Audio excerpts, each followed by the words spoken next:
आज पूरी दुनिया में विश्व स्वास्थ्य दिवस यानी वर्ल्ड हेल्थ डे मनाया जा रहा है। और जब भी हम स्वास्थ्य के बारे में सोचते हैं तो हम शरीर में किसी भी तरह की बीमारी के ना होने को स्वास्थ्य मान लेते हैं। लेकिन वर्ल्ड हेल्थ ऑर्गेनाइजेशन के मुताबिक सिर्फ बीमारियों का ना होना ही स्वास्थ्य नहीं है। स्वस्थ व्यक्ति वही है जो शारीरिक, मानसिक और सामाजिक रूप से भी एकदम फिट हो। भारत की मानसिक सेहत कितनी तेजी से बिगड़ रही है, इसका अंदाजा आप इस बात से लगा सकते हैं कि भारत क्रोधित और उदास लोगों का देश बन गया है। हम आपको डीएनए में पहले भी बता चुके हैं कि खुश रहने के मामले में भारत चीन, पाकिस्तान, बांग्लादेश और श्रीलंका से भी नीचे 118वें नंबर पर है। लेकिन भारत के लोगों का शरीर भी स्वस्थ नहीं है। शारीरिक सेहत के मामले में भारत की स्थिति बहुत चिंताजनक हो गई है। भारत एक उभरती हुई आर्थिक शक्ति है।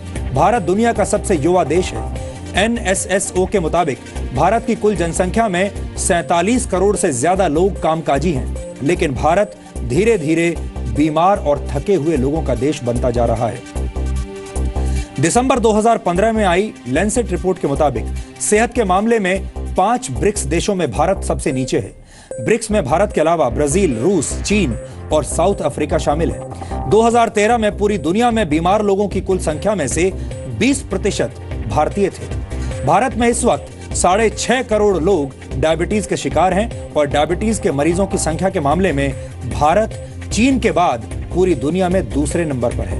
वर्ल्ड कांग्रेस ऑफ कार्डियोलॉजी के मुताबिक सन 2020 तक भारत में होने वाली 40% मौतें दिल से संबंधित बीमारियों की वजह से होंगी। भारत में हर 10 में से एक व्यक्ति किडनी की बीमारी से पीड़ित है और ज्यादातर लोगों को इसका पता तब चलता है जब उनकी किडनी 60% तक बेकार हो चुकी होती है। मोटे और जरूरत से ज्यादा वजन वाले लोगों की संख्या के मामले में भारत दुनिया में तीसरे नंबर पर है और भारत में ही दुनिया के सबसे ज्यादा अंडरवेट लोग भी रहते हैं।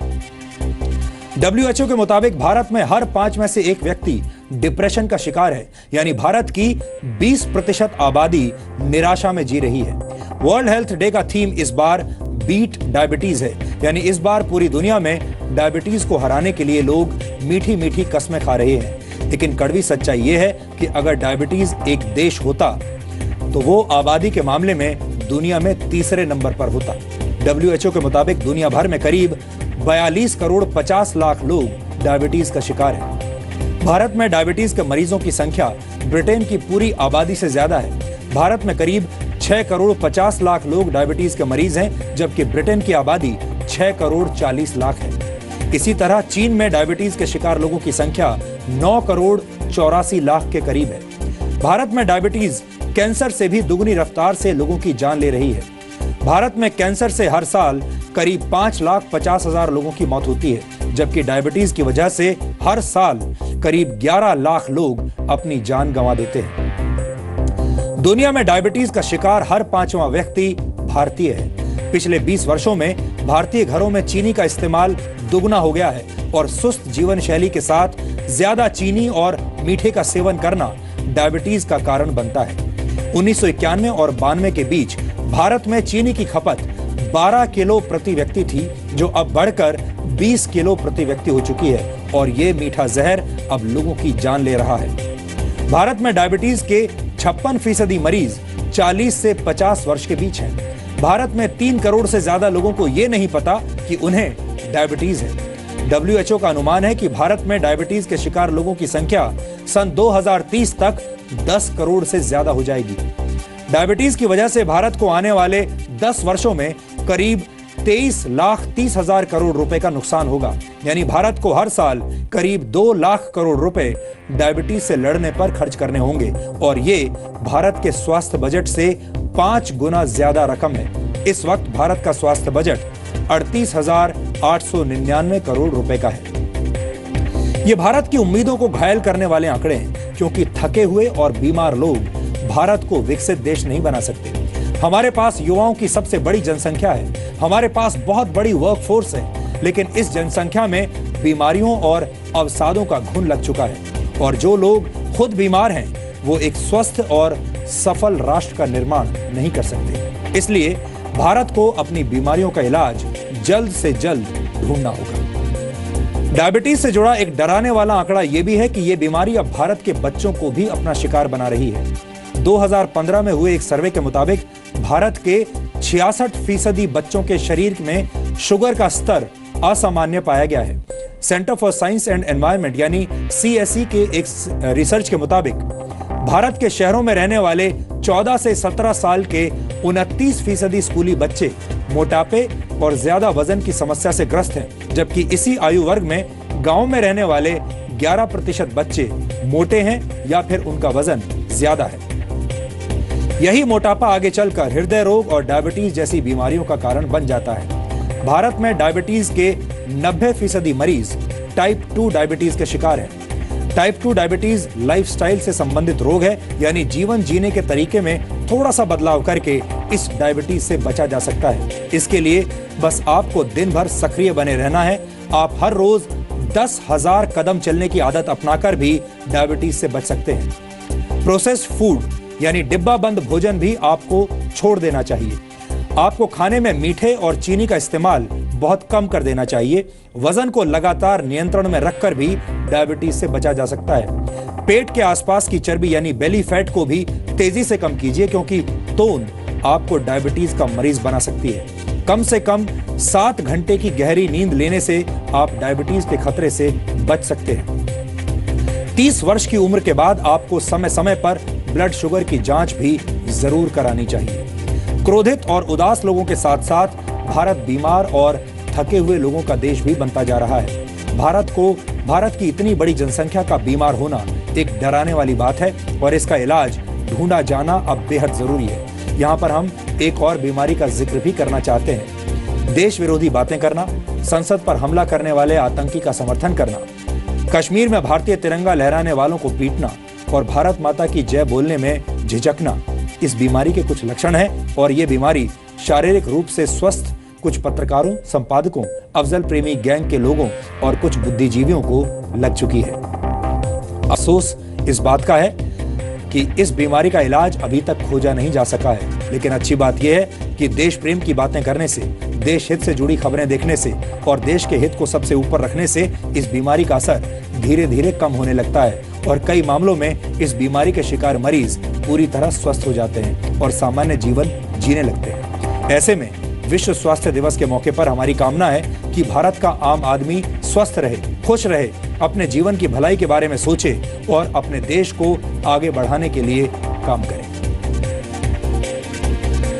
डीएनए में हम आपको यह भी बता चुके हैं कि कैसे भारत में छोटे छोटे बच्चे और युवा बीमारियों के शिकार हो रहे हैं। हाल ही में सिर्फ 10 साल के एक बच्चे के दिल की बाईपास सर्जरी हुई थी। आपको बता दें कि भारत में हार्ट अटैक का शिकार होने वाले 12% लोगों की उम्र 40 वर्ष से कम है। यानी ये वो लोग हैं जो अभी कामकाज कर रहे हैं, नौकरियां कर रहे हैं। इस उम्र के लोगों का दिल कमजोर होना कोई अच्छी बात नहीं है, ये बहुत बुरा संकेत है। लेकिन जो लोग शारीरिक रूप से सक्रिय रहते हैं, उनका दिल उन्हें जल्दी धोखा नहीं देता।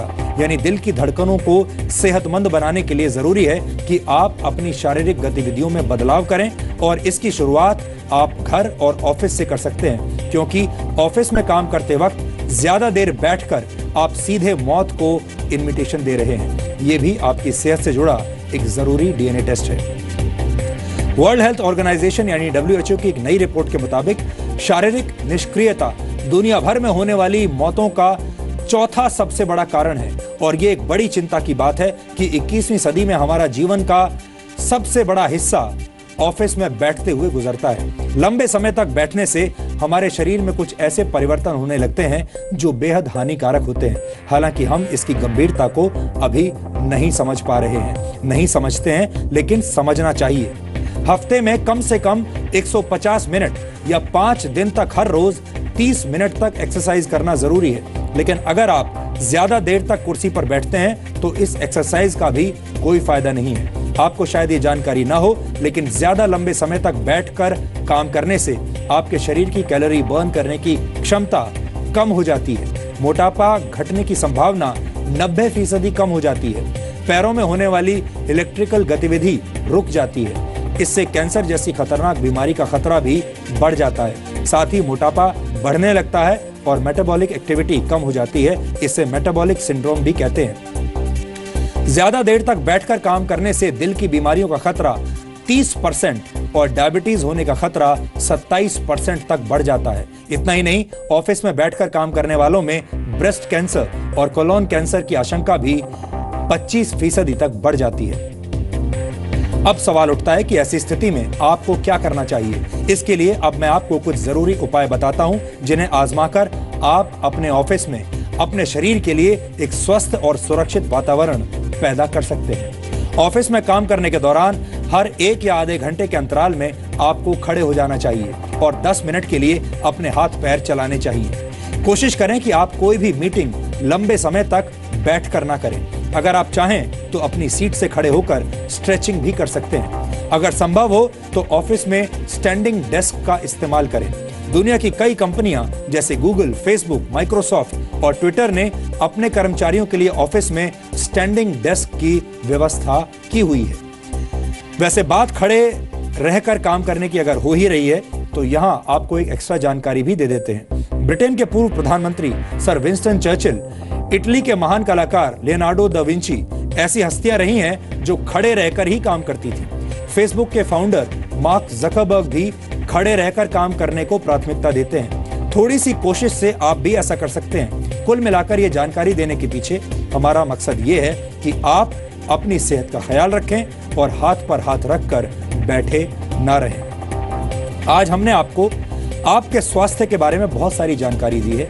आपने इस जानकारी को देखा भी होगा और हो सकता है आप में से कई लोगों ने इसे नोट भी किया हो। अब हमारी आपसे यही गुजारिश है कि आप इन तमाम जानकारियों को अपने परिवार में दूसरे लोगों के साथ शेयर करें, अपने दोस्तों के साथ शेयर करें और वो लोग जिनकी सेहत की आपको चिंता है उन सभी को आप ये जानकारियां मुहैया कराएं।